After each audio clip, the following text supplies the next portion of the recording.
अच्छे कर्मों का फल अच्छा होता है। यह वाक्य आपने हजारों बार सुना होगा, लेकिन अगर यह इतना सरल होता तो आज दुनिया में अच्छे लोग दुखी और बुरे लोग सुखी क्यों दिखते? क्योंकि आप कर्म का सिर्फ दिखने वाला हिस्सा जानते हैं। आज मैं आपको ले चलूंगा उस अदृश्य दुनिया में जहाँ महादेव का न्याय चलता है। आपका विचार, आपकी भावना, आपका इरादा और आपका किया गया कार्य महादेव कहते हैं, जो सोचा गया वही बोया गया, जो बोया गया वही काटा गया। एक साधु और एक राजा की छोटी कहानी। कैसे दोनों के कर्म एक जैसे दिखे पर फल अलग मिला। यह दुनिया स्वर्ग नरक नहीं है, यह है कर्म लोक, जहाँ हर आत्मा का लेखा लिखा जाता है। वहाँ समय नहीं चलता, वहाँ शब्द नहीं बोलते, वहाँ आत्मा खुद से झूठ नहीं बोल पाती। महादेव वहाँ राजा नहीं, साक्षी है। महादेव न्याय क्यों नहीं करते? महादेव दंड नहीं देते, वे सिर्फ कर्म को फल बनने देते हैं। यही कारण है बुरा आदमी हंसता हुआ दिखता है, क्योंकि उसका दंड अभी पक्का नहीं है, और अच्छा आदमी रोता हुआ दिखता है, क्योंकि उसका कर्म कोई परीक्षा में। काल भी महादेव का सेवक है। काल समय देखता है, कर्म कारण देखता है, और महादेव संतुलन देखते हैं। महाभारत संदर्भ क्यों अच्छे लोगों के साथ बुरा होता है, यह सबसे गहरा रहस्य है। हर दुख दंड नहीं होता, कुछ दुख पुराने कर्म की किस्त होते हैं, और कुछ दुख आपको आने वाले विनाश से बचाने आते हैं। महादेव ने 3 रास्ते बताए: भोग, दुख सुख भोग कर, ज्ञान समझ आ जाने पर, भक्ति संपन्न से। जब व्यक्ति मैं छोड़ देता है तब कर्म कमजोर पड़ जाते हैं। महादेव की शरण महादेव भक्त को बचाते नहीं, वे उसे अंदर से तोड़ते हैं ताकि नया जन्म हो सके। अगर आज आप दुख में हैं तो समझिए महादेव आपको देख रहे हैं, और अगर आप सुख में हैं तो सावधान रहिए, कहीं वह उधार का सुख न हो। महादेव माफ कर सकते हैं, लेकिन कर्म कभी नहीं। हर महादेव। अच्छे कर्मों का फल अच्छा होता है। फिर आज ईमानदार आदमी परेशान क्यों है और धोखेबाज आदमी ऐश क्यों कर रहे हैं? अगर आपको भी यह सवाल सताता है तो आज का यह वीडियो आपके जीवन की सबसे जरूरी सुनवाई है, क्योंकि आज महादेव के उस रहस्य से पर्दा उठेगा जिसे समझने के बाद आप कभी किसी के सुख या दुख से ईर्ष्या नहीं करेंगे। हमें सिखाया गया है अच्छा करो अच्छा मिलेगा, लेकिन यह नहीं बताया गया है कब मिलेगा, कैसे मिलेगा और किस रूप में मिलेगा। यही अधूरी शिक्षा मनुष्य को महादेव से सवाल करने पर मजबूर कर देती है। कोई कहता है भगवान अन्यायी है, कोई कहता है कर्म सिद्धांत झूठ, लेकिन सच्चाई यह है हमने कर्म को कभी समझा ही नहीं। महादेव क्यों चुप रहते हैं? जब अधर्म बढ़ता है तो लोग पूछते हैं महादेव कुछ करते क्यों नहीं? क्योंकि महादेव पुलिस नहीं है, कोई न्यायाधीश भी नहीं है। महादेव है साक्षी, जो देखता है लेकिन बीच में दखल नहीं देता है। क्योंकि अगर महादेव हर कर्म पर तुरंत रोक लगा दे तो आत्मा कभी परिपक्व नहीं होगी। जिस दुनिया में आप जी रहे हैं वहाँ सिर्फ 10% सच्चाई है, 90% सच्चाई उस अदृश्य लोक में है, जहाँ हर चीज, हर विचार दर्ज होता है, हर भावना तौली जाती है और हर इरादा कर्म बनकर उठता है। वहाँ न समय चलती है, वहाँ न समय जल्दी चलता है न देर से, वहाँ सब कुछ बिल्कुल सही समय पर होता है। अगर महादेव दंड नहीं देते तो कौन देता है? अगर कर्म लिखा जाता है तो कहाँ लिखा जाता है? और सबसे डरावना सवाल क्या है? हमारा आज का दुख इस जन्म का है या किसी पिछले जन्म का? इसका जवाब आपने स्वर्ग और नरक का नाम सुना है, लेकिन आज मैं आपको उस जगत ले जा रहा हूँ जहाँ स्वर्ग और नरक से पहले फैसला होता है। इसे कहा जाता है कर्म लोक। यह कोई जगह नहीं, यह स्थिति है जहाँ आत्मा अपने ही कर्मों के सामने नंगी खड़ी होती है। जैसे बैंक में अकाउंट होता है, वैसे ही हर आत्मा का कर्म अकाउंट होता है। उस अकाउंट में जमा होता है। आपने क्या किया यह नहीं देखा जाता, बल्कि देखा जाता है क्यों किया, किस भावना से किया, किस उद्देश्य से किया। दान भी कर्म है, लेकिन अगर नाम के लिए किया तो वह बोझ बन जाता है। और एक कठोर शब्द भी कर्म है, लेकिन अगर किसी को बचाने के लिए बोला तो वही पुण्य बन जाता है। वही बहुत लोग सोचते हैं महादेव कर्म लोक में बैठकर फैसला सुनाते हैं, लेकिन सत्य यह महादेव वहाँ फैसला नहीं करते, वे सिर्फ उपस्थिति होते हैं। उनकी उपस्थिति में आत्मा खुद को धोखा नहीं दे पाती। यही कारण महादेव को महाकाल कहा जाता है, क्योंकि उनकी स्थिति में समय भी सच बोल देता है। कर्म फल तुरंत क्यों नहीं मिलता? क्योंकि हर कर्म फल देने से पहले पकता है। जैसे बीज आज बोया जाता है, लेकिन फल मौसम देख कर आता है। कुछ कर्म इसी जन्म में फल देते हैं और कुछ अगले जन्म में, लेकिन सुरक्षित रखे जाते हैं। यही कारण है कुछ बच्चे जन्म से सुख या दुख लेकर आते हैं। अब सबसे बड़ा सवाल, अगर कर्म लोक सब लिखा जा चुका है तो क्या इंसान बदल सकता है?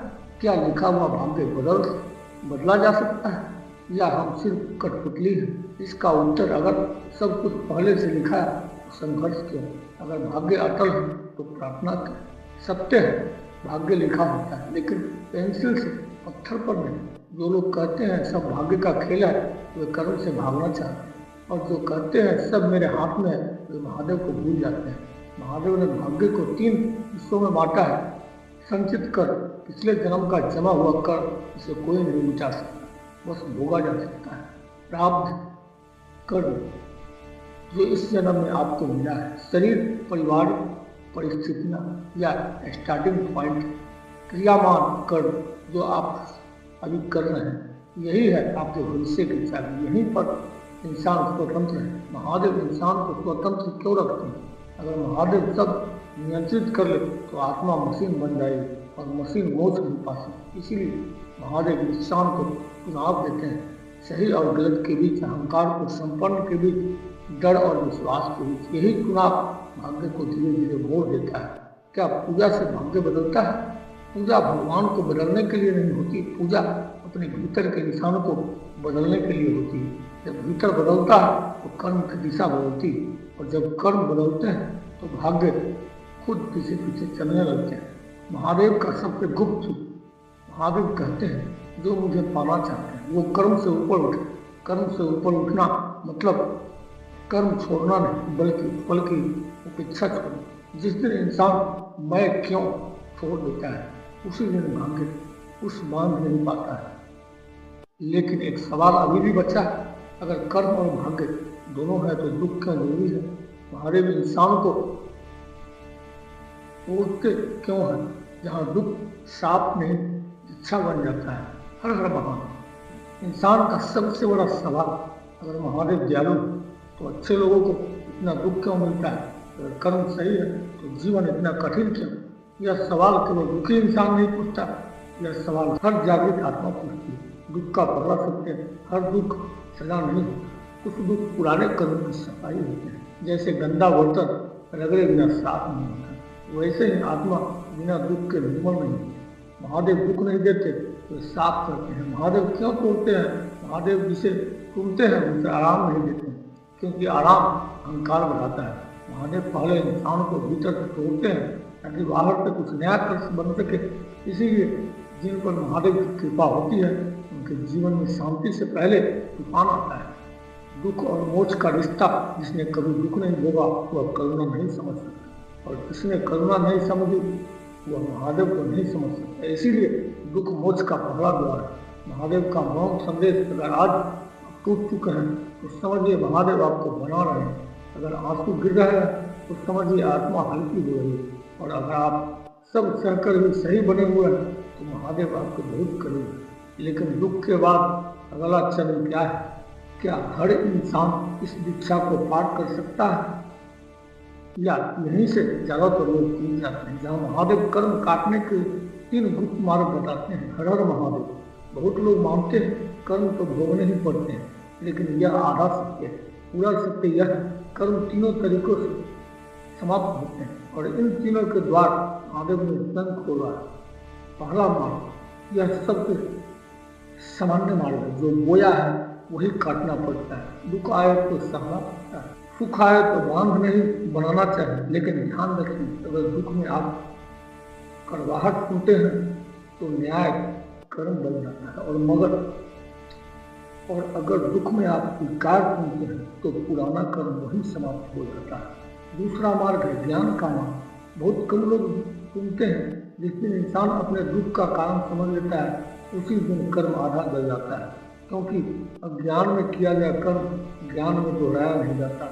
महादेव कहते हैं इसे समझ आ गई उसे सजा नहीं देनी पड़ती। तीसरा मार्ग है भक्ति का मार्ग। यह सबसे तेज मार्ग है लेकिन सबसे कठिन भी है। भक्ति का अर्थ घंटों पूजा नहीं है। भक्ति का अर्थ है जो भी हो रहा है वह महादेव की अनुमति से है। जिस दिन इंसान यह स्वीकार कर लेता है उस दिन कर्म जल से गिर जाता है, क्योंकि अहंकार ही कर्म का मूल है। तीनों मार्गों का रहस्य भोग शरीर से काटता है, ज्ञान मन से काटता है और भक्ति आत्मा से काटती है। यही कारण है महादेव भक्त को सबसे ज्यादा तोड़ते हैं, क्योंकि उसे सबसे ऊंचा उठाना होता है। लेकिन एक अंतिम सत्य अविशेष है, कर्म करने के बाद इंसान कैसा हो जाता है? क्या वह दुनिया छोड़ देता है या दुनिया में रहकर मुक्त हो जाता है? इसका उत्तर है जहाँ महादेव अंतिम जागरण देते हैं, हर हर महादेव। मुक्ति मृत्यु के बाद नहीं मिलती, मुक्ति भ्रम के बाद मिलती है। जब इंसान यह समझ लेता है कि मैं शरीर नहीं हूँ, मैं परिस्थितियाँ नहीं हूँ, मैं कर्म भी नहीं हूँ, तब बंधन ढीले पड़ने लगते हैं। महादेव कहते हैं जो जान गया वह बंधा नहीं रहता। मुक्त व्यक्ति कैसा होता है? मुक्त व्यक्ति जंगल नहीं भागता, वह संसार में रहकर संसार से चिपकता नहीं। उसके पास सब कुछ हो सकता है, परिवार, धन, मान, सम्मान, लेकिन वह किसी से अपना अस्तित्व नहीं बनाता। वह कर्म करता है लेकिन कर्ता नहीं बनता। यही जीवन मुक्ति है। महादेव ने एक ही सूत्र दिया, कर्म करो लेकिन पहचान मत बनाओ, क्योंकि पहचान ही क्रिया का बीज है। मैं सही हूँ, मेरे साथ गलत हुआ, मुझे यही चाहिए। यही वाक्य कर्म को जिंदा रखता है। जिस दिन इंसान सिर्फ देखने वाला बन जाता है उसी दिन कर्म थकने लगते हैं। महादेव का मौन आशीर्वाद। महादेव शब्दों से नहीं बोलते, तो परिस्थितियाँ से सिखाते हैं। अगर जीवन आपको बार बार झुका रहा है तो समझिए अहंकार भारी था, और अगर सब सहकर भीतर शांति बढ़ रही है तो समझिए महादेव आपकी रक्षा कर रहे हैं। आज जो आप सुन रहे हैं यह कहानी नहीं है, यह याद दिलाता है आप दोषी नहीं हैं, आप टूटे हुए नहीं हैं, आप भटके हुए नहीं हैं, आप बस याद करने की प्रक्रिया में हैं। और जिस दिन आपको खुद की सच्ची पहचान याद आ जाएगी उसी दिन महादेव मुस्कुराएंगे। हर हर महादेव। ओम नमः शिवाय। जय महाकाल।